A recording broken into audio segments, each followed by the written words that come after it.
Halo, perkenalkan saya Novel Hermawan, dan pada kesempatan kali ini saya akan menjelaskan tentang teori yang saya gunakan dalam outline penelitian saya. Dan di sini saya menggunakan dua teori. Yang pertama yaitu teori efek tidak terbatas, dan yang kedua yaitu komunikasi nonverbal. Saya akan menjelaskan yang teori efek tidak terbatas terlebih dahulu.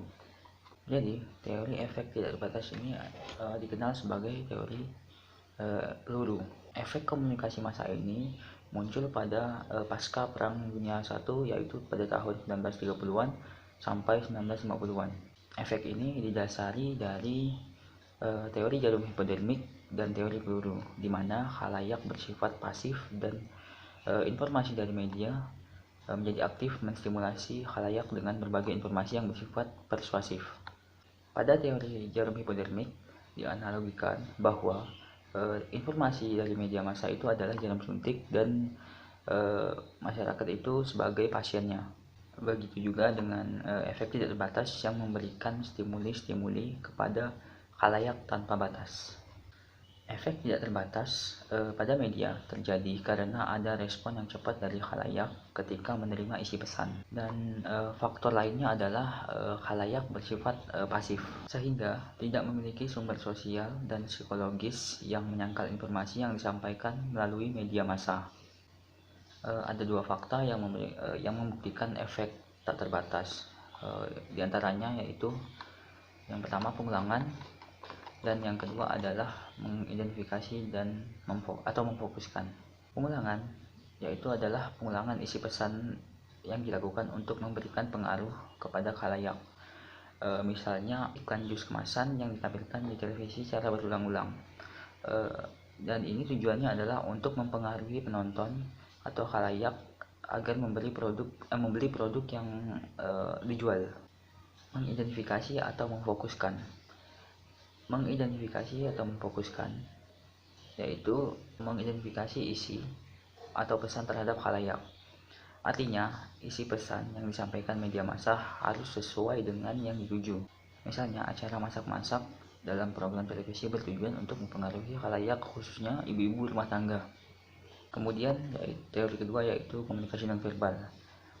Dalam buku Cultural and Communication Studies, sebuah pengantar paling komprehensif, Fiske mengatakan bahwa komunikasi nonverbal adalah semua ekspresi eksternal selain kata-kata terucap dan tertulis, termasuk seperti gerak tubuh, karakteristik penampilan, karakteristik suara, dan penggunaan ruang dan jarak. Menurut Samovan dan Porter, komunikasi nonverbal mencakup semua rangsangan kecuali rangsangan verbal dalam suatu setting komunikasi yang dihasilkan oleh individu dan penggunaan lingkungan oleh individu, yang mempunyai nilai pesan potensial bagi pengirim atau penerima, mencakup perilaku yang disengaja juga tidak disengaja, dan itu sebagai bagian dari peristiwa komunikasi secara keseluruhan, di mana seorang mengirim pesan nonverbal tanpa menyadari bahwa pesan-pesan tersebut bermakna bagi orang lain.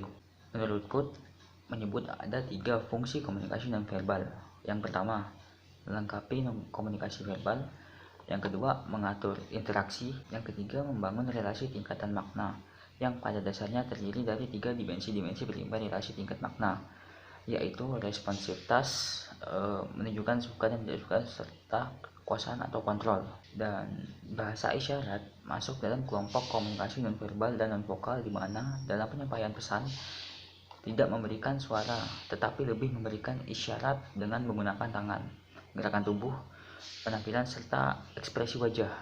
Penyandang tunarungu menggunakan suatu sistem isyarat tangan yang amat komprehensif, sehingga dapat menggantikan bahasa lisan secara harfiah. Saya pikir cukup segitu video dari saya. Kurang dan lebihnya mohon maaf. Terima kasih.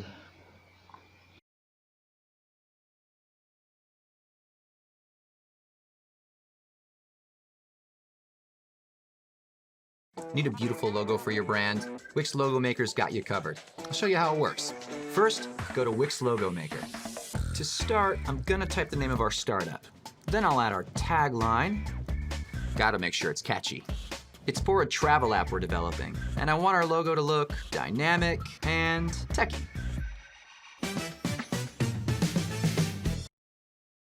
Slept like now.